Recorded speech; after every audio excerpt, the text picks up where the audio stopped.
Bueno, vamos a resolver ahora el ejercicio 5F del trabajo práctico número 3. Lo que teníamos que hacer en este ejercicio es analizar el dominio, la imagen, coordenada del vértice, ecuación del eje de simetría, la intersección con los ejes de coordenadas y si la función es par o impar o ninguna de las dos. También tenemos que averiguar cuál es la forma canónica y encontrar la inversa de esta función. Lo primero que vamos a hacer es averiguar el dominio. ¿Sí? Yo lo que hice fue en el programa GeoGebra meter esta función en la barra de entrada y bueno, el gráfico de la función es este. Habíamos dicho que el dominio eran todos los valores que podía tomar x, ¿sí? Este sería el eje de x. Fíjense que la función no tiene ningún problema, ¿sí? Esto se va a ir agrandando, esto también. Entonces, el dominio en este caso van a ser todos los números reales, porque la función está definida en todo el conjunto de los números reales, no tiene problema en ningún momento, ¿sí? Cuando tenemos que ver ahora la imagen sería todos los valores que la función toma, digamos, en el eje de la y. ¿Sí? Fíjense que tenemos el 5 acá, abajo del 5 la función nunca toma valores. ¿Está bien? Entonces, lo que nosotros podemos hacer es decir, bueno, desde 5, fíjense que ahí coincide bien, para arriba hasta donde, y hasta infinito, ¿sí? Entonces, esa va a ser la imagen. La imagen entonces va a quedar el intervalo 5 y lo toma al 5. Fíjense que ahí vale, después vamos a ver bien con el vértice cómo sería eso. Pero desde el 5 hasta más infinito sería la imagen. ¿Está bien? Lo próximo que sigue sería hallar las coordenadas del vértice, la ecuación del eje de simetría y la intersección con los ejes coordenados. Si nosotros apretamos en estos tres puntitos, en el celular es exactamente igual. Hay una parte que dice puntos especiales. Si apretamos en puntos especiales, bueno, nos aparece todo esto, ¿sí? La coordenada del vértice sería esto que dice extremo. Este punto de acá, el punto B en este caso, fíjense que ahí lo marca en gris, ya sería el vértice, ¿sí? Una forma fácil es apretar esos tres puntos y lo marca solo. Entonces el vértice sería 3 y 5. Fíjense, este 5 es la coordenada en Y. Si nosotros hacemos una recta paralela, ¿sí? Que pase por este punto y sea paralela al eje de las X, fíjense que ahí podemos ver bien la imagen, desde este punto para arriba. ¿Sí? Acuérdense que el vértice va a ser el valor mínimo que va a tomar esta función. ¿Está bien? Bueno, después lo que seguiría sería la ecuación del eje de simetría. La ecuación del eje de simetría va a quedar justo donde está el vértice, ¿sí? Entonces, el eje de simetría es una recta paralela al eje de la Y. Y si nosotros tocamos acá en este punto B, ya nos muestra una recta que dice, bueno, x igual a 3. El eje de simetría, acuérdense que era como si fuera todo lo que quedaba de este lado, se espejaba en este lado, ¿está bien? A partir del eje es como tenemos un espejo, tanto de este lado como de este lado. El próximo paso que tenemos es la intersección con los ejes de coordenada. ¿Sí? Esta recta vamos a ya sacarla si quieren. Fíjense, acá tenemos una intersección que sería esta. Sería el punto 0,14. Esa es la intersección con el eje de la Y. ¿Está bien? Eso también lo marca solo cuando ponen puntos especiales. En el caso de la intersección con el eje X, fíjense que el eje X sería este de acá. Pero la función no llega hasta ahí, ¿sí? El mínimo de la función era acá en el vértice y en este valor en Y vale 5, ¿está bien? Entonces no llega nunca hasta acá. Por lo tanto, donde dice acá raíz, fíjense que dice indefinido. Quiere decir que no tiene intersección con el eje de las X. El próximo paso que sería analizar si la función es par o impar. Gráficamente una función es par cuando es simétrica al eje de la Y, ¿sí? Este es el eje de la Y. Como habíamos dicho con el eje de simetría, tiene que ser un espejo, tanto de un lado como del otro. Entonces, si tomamos acá el eje de la Y, fíjense que tenemos este pedacito, pero acá tenemos otra cosa totalmente distinta. Entonces ya directamente podemos decir que la función par no es. ¿Por qué no es par? Porque no es simétrica al eje de la Y. Si fuera simétrica, la función quedaría así, por ejemplo. Por ejemplo, vamos a hacer uno que la función sea x al cuadrado, ¿sí? Esta función naranja, fíjense que sí, queda un espejo con respecto al eje de la Y. Entonces, esa función sí sería par, pero esta verde que nosotros tenemos, no.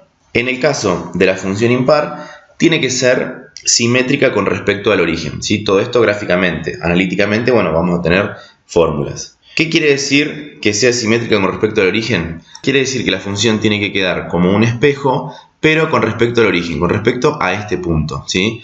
Fíjense, o sea, tiene que estar esto con respecto a esto. Por ejemplo, una función que es impar sería x al cubo, ¿sí? Fíjense que tenemos este punto acá, entonces tenemos una simetría de este lado con respecto a este lado, ¿está bien? Pero en este caso pasa lo mismo, no queda simétrico con respecto al origen, por lo tanto la función no es impar, ¿sí? Entonces, no es par y no es impar. No necesariamente si no es par tiene que ser impar o viceversa, puede que no sea ninguna de las dos como en este caso. Ahora quedaría ver el tema de la función inversa. Para que una función tenga inversa tiene que ser biyectiva. Biyectiva quería decir que la función tenía que ser inyectiva y sobreyectiva a la vez. Gráficamente nosotros decimos que una función es inyectiva si tenemos una recta, ¿sí?, que sea paralela al eje de las x, corta a la gráfica solamente en un punto, ¿sí? Por ejemplo, venimos acá, ponemos paralela al eje x, ¿sí?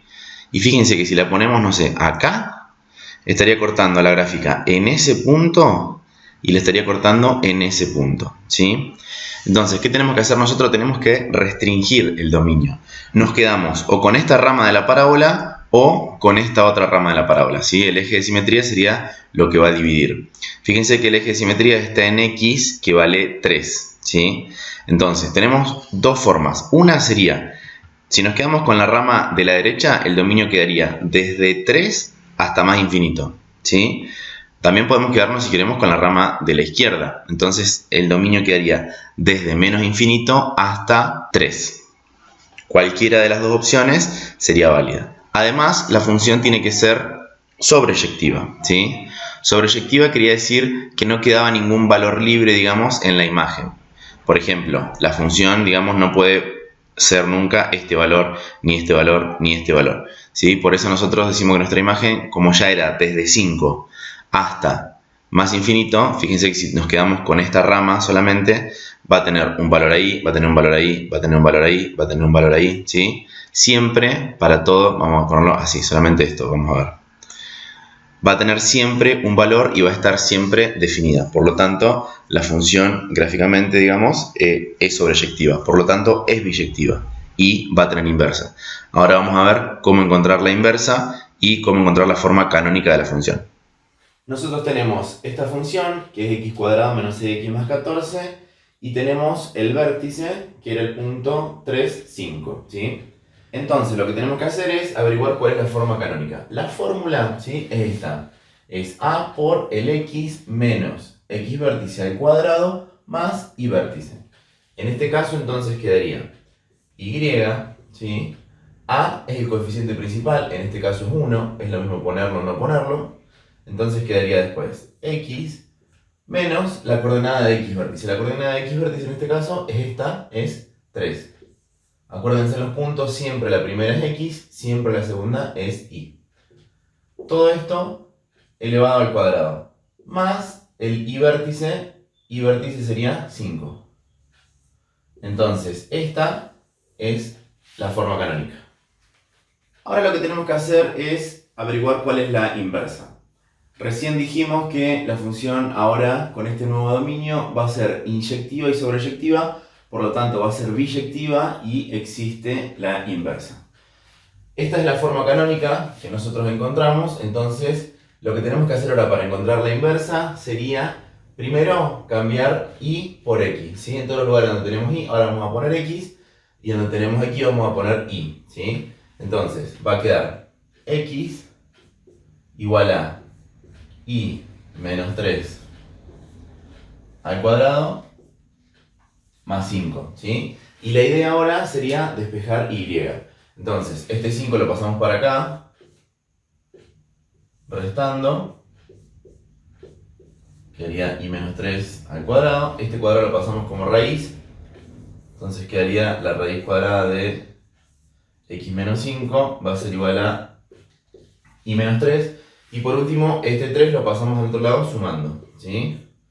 Entonces va a quedar x menos 5, la raíz cuadrada, más 3 igual a y. Esta que está acá es la función inversa, ¿sí? Sería lo mismo poner y igual a la raíz cuadrada de x menos 5 más 3, ¿sí? Como es una igualdad, es lo mismo que queda a la izquierda o a la derecha. Cualquier cosa que no se haya entendido, por favor, pregunten en los foros de consulta.